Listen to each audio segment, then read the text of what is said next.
Star Trek versus Star Wars, a conflict over wokeness and inclusion. Somehow, Star Trek was born woke, and everybody accepted it. Meanwhile, Star Wars tries to do the same thing, and its fan base acts like it's a betrayal. So, what gives? Let's go back to the beginning because context is everything. Star Trek's birth, a bold vision in a divided time. Star Trek launched in 1966 in the heat of the Civil Rights Movement, the Vietnam War, and space race propaganda. America was torn. Segregation was still fresh. Martin Luther King had just marched in Selma the year prior. Into that fire walks Gene Roddenberry, a white man with a dream of a future without racism, sexism, or poverty. And he put that on the screen. He cast a black woman as the bridge officer, an Asian man as the pilot, and even a Russian during the Cold War. On purpose. Roddenberry wasn't just predicting the future, he was challenging the present. His vision was unapologetically inclusive. Star Trek wasn't just woke, it was a moral blueprint for a better humanity. And fans accepted it because it was baked into the foundation from day one. Star Wars launches. Myth over message. Now contrast this with 1977, the year Star Wars exploded in the theaters. The US had just pulled out of Vietnam, Watergate had shattered trust in the government, the people were disillusioned and exhausted.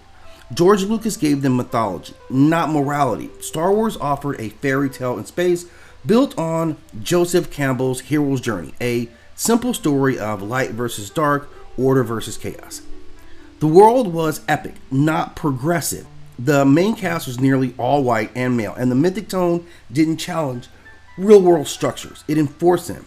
That's not to say that Lucas didn't value diversity. He absolutely did. But the story didn't demand it, and the fans didn't expect it. Fast forward to today, and we live in this globalized world with global pandemics, global economies, and a globally connected culture. Media that ignores this reality is lying to itself. Disney sees this. They know that Black, Brown, and LGBTQ audiences buy tickets. They stream content, they support franchises. Inclusion is not just ethical, it's smart business. And yet, when Disney casts John Boyega or Kelly Marie Tran or highlights queer characters, the backlash is loud. And why? Because Star Wars fans were not primed for progressivism. Star Trek fans were. So now we're watching a franchise wrestle with its own fandom, trying to evolve while being chained to its own nostalgia. And when progress feels like change instead of continuity, resistance is often inevitable. The truth is that both Star Trek and Star Wars value diversity, but only one made it a consistent narrative from the start. In this new age, serving only a global minority is not just ethical, it's insane. We're not in Kansas anymore, we're on Earth, together.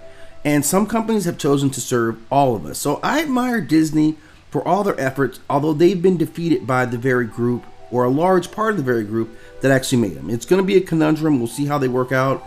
And at this point, it seems like Star Trek may have lost some of its momentum in terms of that diversity and inclusion. And I'm going to talk about that a little bit later. But thanks for stopping in. As always, hit that like and subscribe.